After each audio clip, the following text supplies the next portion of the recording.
The Lord said to Samuel, "How long will you mourn for Saul, since I have rejected him as king over Israel? Fill your horn with oil and be on your way. I am sending you to Jesse of Bethlehem. I have chosen one of his sons to be king." But Samuel said, "How can I go? If Saul hears about it, he's going to kill me."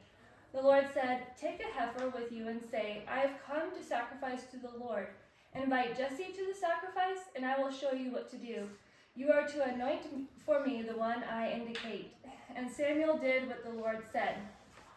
So God was talking to Samuel, and he said, "I have this new king that I'm going to raise up, because the first king, King Saul, he was not very obedient, and he did some evil things. So God says, I am rejecting him as king, and I have this new king. His name is David, and he's going to be a man after my own heart. I mean, he's going to love God, and he's going to obey his commandments, and he's going to love others. Okay? He's going to be a good king." So God said, what you want to do is you're going to meet with the elders of the city. Okay? He represents one of the elders. And also, I want you to meet with Jesse, this guy. He's the father of 8 sons. So these are supposed to represent 7 of the sons. And there's one more son. He is the youngest of all of them. Okay? Now, when they were all gathered together and they arrived together, Samuel saw Eliab and thought, "Surely the Lord's anointed stands here before the Lord." So what's happening is that Samuel, he sees the oldest boy of Jesse. Let's pretend it's this one, okay? And he says, "Wow, he looks so big and tall and strong. He must be the next king that God is going to choose." His name's Eliab. But God said, "No, I'm not choosing him." The Lord said to Samuel, "Do not consider his appearance or his height, for I have rejected him. The Lord does not look at the things people look at. People look at the outward appearance. But the Lord, he looks at the heart." Then Jesse called Abinadab and had him pass in front of Samuel. Okay? So now we have the second oldest son that came before Samuel. And the Lord looked at him and said to Samuel, "No, not that one either, not choosing him to be king." Samuel said, "The Lord has not chosen this one either." Jesse then had Shammah pass by, but Samuel said, "Nor has the Lord chosen this one." Jesse had 7 of his sons pass before Samuel, but Samuel said to him, "The Lord has not chosen these." So he asked Jesse, "Are these all the sons you have?" "There is still the youngest," Jesse answered. "He is tending the sheep." Samuel said, "Send for him. We will not sit down until he arrives." So they sent for him and had him brought in. He was glowing with health and had a fine appearance and handsome features. Then the Lord said, "Rise and anoint him. This is the one." So Samuel took the horn of oil and anointed him in the presence of his brothers. Okay? So let's move the elder over here. Is it like magnet or something? Not a magnet, it's called felt, and it sticks. Material sticks to each other. When are we gonna help? So, okay, bye Chloe. Bye, Chloe. So, who do you think this is? Yes?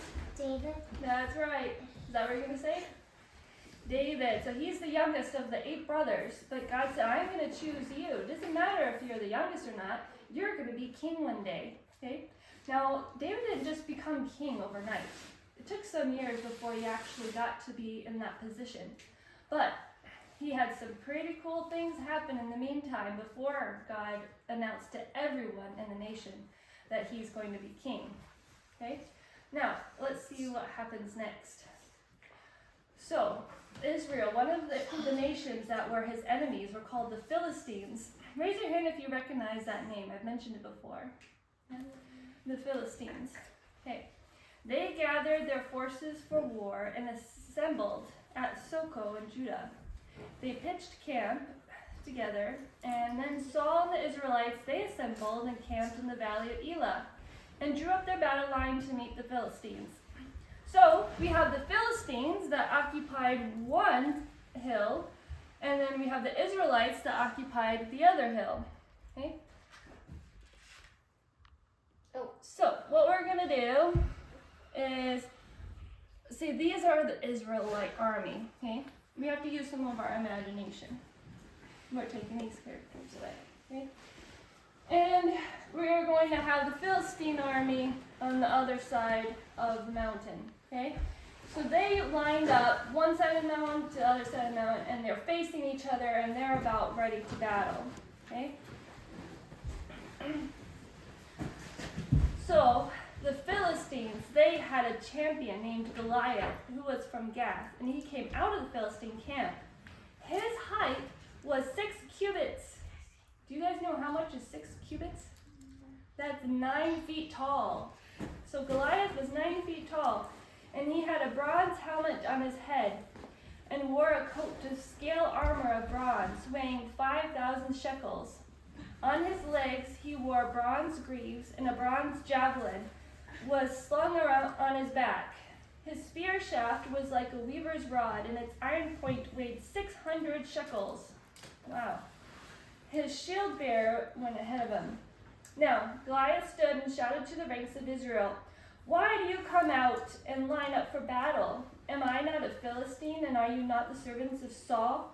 Choose a man and have him come down to me, and we will fight man to man." Okay? And Goliath said that if I defeat your man, then you are going to become my slaves. But if your man can defeat me, then we'll become your slaves. Okay? Now this is representing Goliath. Oh, I'm sorry, they're not facing one another. I got He's this piece too if you want to use big. it. He's very big. Yes, he is Goliath. He was 9 feet tall. You could use this piece if you want. Oh, we can use that one too, yeah. So, that one also looks really tall, doesn't it? Maybe that one looks better, hey? Do you like that Yeah. one better? Yeah. Okay. I have a question. Okay, we're going to save questions for the end, okay? Alright. Alright, so that one is Goliath. And should I give him a big shield?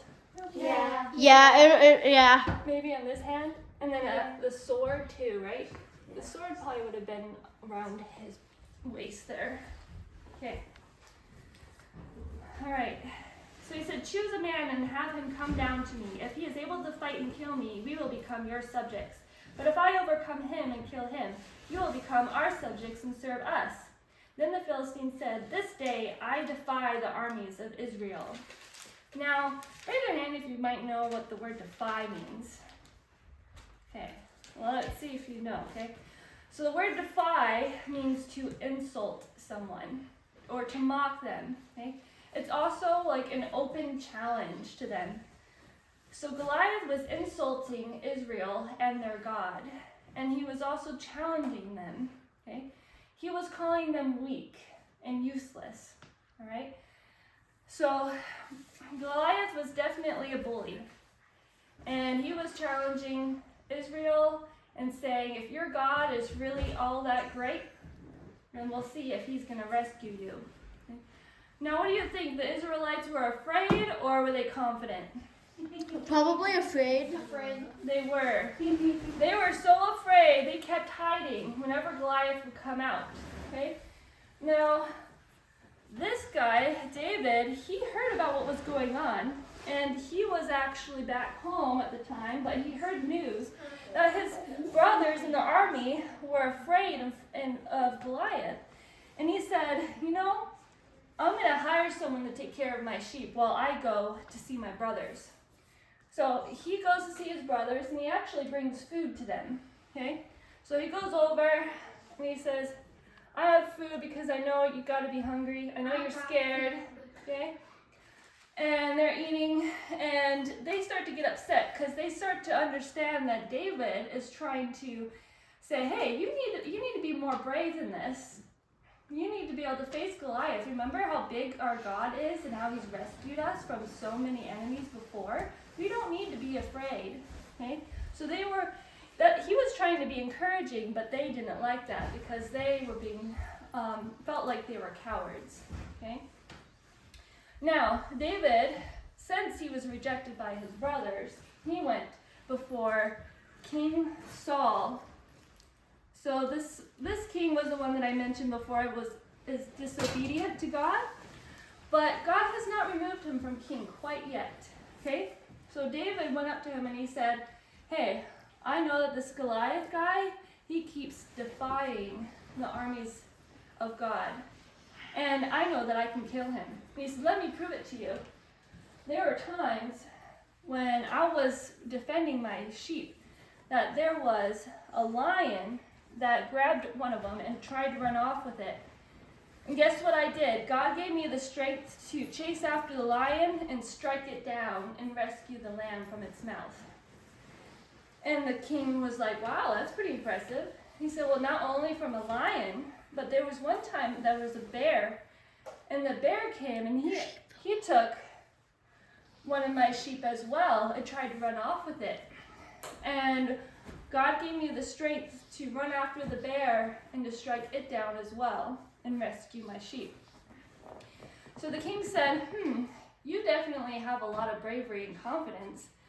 I'm going to let you go and fight against Goliath." He said, "But before you go, I want you to try on my armor because it's going to be good protection." And David, he put on the armor at first. But he's That's too big. "It's too big for me." He's like, "I can't fit in this. Plus, I've never used it before." Now, remember, David was the youngest of all of his sons. Okay, he was only about a teenager at the time. Okay? So all the armor would have been maybe too big for him. So he said, "I don't need that." He said, "I can stand before Goliath and I can win in God's strength, and I don't even need armor and I don't need a sword." So he stood before Goliath.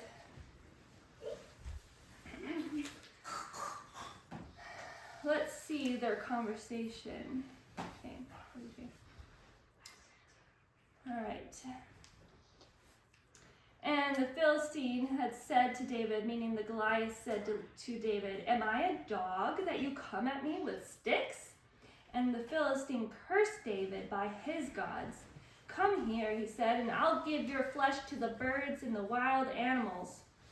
David said to Goliath, "You come against me with a sword and a spear and javelin, but I come against you in the name of the Lord Almighty, the God of the armies of Israel, whom you have defied. This day the Lord will deliver you into my hands, and I'll strike you down and cut off your head. This very day I will give the carcasses of the Philistine army to the birds and the wild animals, and the whole world will know that there is a God of Israel. All those gathered here will know that it is not by sword or by the spear that the Lord saves, for the battle belongs to the Lord, and he will give all of you into our hands." As the Philistine moved closer to attack him, David ran quickly toward the battle line to meet him. Reaching into his bag and taking out a stone, he slung it and struck the Philistine on the forehead. And the stone sunk into his forehead and he fell down dead. Oof. With a single sling and stone. What? Yep. He must be more I didn't have a representation. So what David did after he knew he was dead, he came over and he grabbed the sword that was from Goliath's sheath and he cut off his head just like he said he would. And that day the Lord delivered Israel from the hands of the Philistines, from their enemies.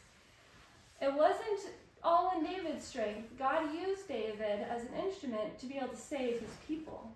But it was God's strength that he had and his skills he gave to him in order to defeat the enemy. Okay? Now the question is, who are we fighting for? Are we fighting with God? Or are we fighting against him? Now, you and I, we don't have an actual battle like this where we're going to try and go straight down our enemies. But we all have battles in life, hardships, troubles, sometimes arguments with family and friends. And God, he said he wants to fight the battle for us, and he wants us to do our part. And instead of hurting our family and friends, he wants us to try to work problems out. Don't yell back. Don't fight back with your fists. Okay? Use your words to say, hey, we need to work this out. We are friends. We are family. Okay? So God wants to take care of our Goliaths for us. Okay? We all have big problems in our lives, and it doesn't quite look like this to this extreme, but they are still big and sometimes very difficult, right? And God wants us to ask him for help whenever we go and have problems. Now in the future, about 1,000 years after this story, Jesus came, okay, and he actually gives us the best example of how we are to fight for the Lord, how we are supposed to live our lives fighting with God, okay? And you guys can learn more about that when we get to those stories.